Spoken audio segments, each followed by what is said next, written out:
Hello students, railway exams में आया हुआ ज्योमेट्री का एक और इम्पॉर्टेंट क्वेश्चन। चलिए देखते हैं क्वेश्चन में क्या दिया हुआ है और कैसे हम आसानी से इस क्वेश्चन को सॉल्व कर सकते हैं एक थ्योरम के माध्यम से।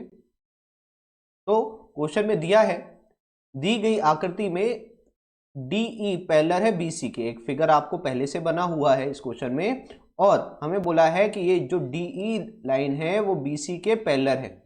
यदि एडी बराबर एक्स, एडी इक्वल में क्या है एक्स, बीडी अर्थात डीबी यहां पर कितना दिया है एक्स माइनस टू, एई दिया है मतलब ये वाली साइड दी है एक्स प्लस टू और ईसी दिया है एक्स माइनस वन। अब हमें क्या करना है, यहां पर एक्स की वैल्यू फाइंड करनी है। तो एक थ्योरम हमें तुरंत ध्यान आना चाहिए ऐसा फिगर देखकर। ट्राइंगल में किसी भी एक भुजा के एक साइड के पैरेलल अगर हम एक लाइन खींचते हैं तो जहां पर ये बाकी दो भुजाओं को मिलती है वहां पर इन दो भुजाओं को समान अनुपात में डिवाइड कर देती है, सेम रेशो में बराबर अनुपात में विभाजित कर देती है। इसको अगर लिखना चाहें यहां पर तो हम ऐसे लिख सकते हैं कि जो एडी का और डीबी के बीच का रेशो होगा वही रेशो एई और ईसी के बीच होगा।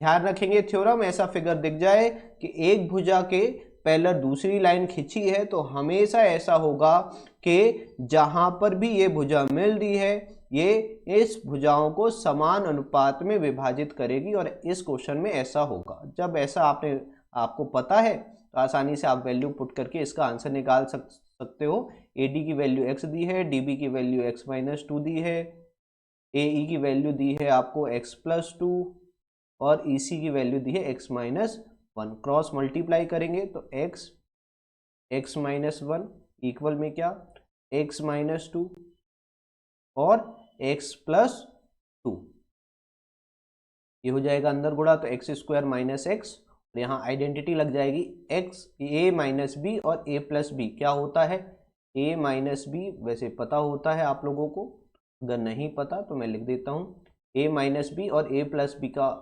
आइडेंटिटी का फॉर्मूला या वैल्यू क्या होती है ए स्क्वायर माइनस बी स्क्वायर। तो करेंगे ए स्क्वायर मतलब एक्स का स्क्वायर और माइनस टू का स्क्वायर तो फोर।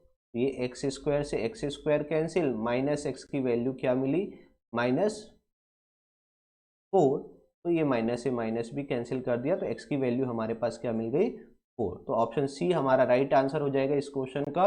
बिल्कुल आसान क्वेश्चन है, बस हमें ये थ्योरम हमें पता होना चाहिए ट्राइंगल से रिलेटेड कि किसी भी एक भुजा के पैरेलल अगर हमने लाइन खींची जहां पर ये बाकी दो भुजाओं से मिल रही है वहां से इनको क्या करेगी समान अनुपात में सेम रेशो में डिवाइड करेगी। आई होप आप लोगों को समझ में आया होगा। अगर क्वेश्चन समझ में आया है तो वीडियो को लाइक करें, चैनल को सब्सक्राइब करें और शेयर करें। Thank you.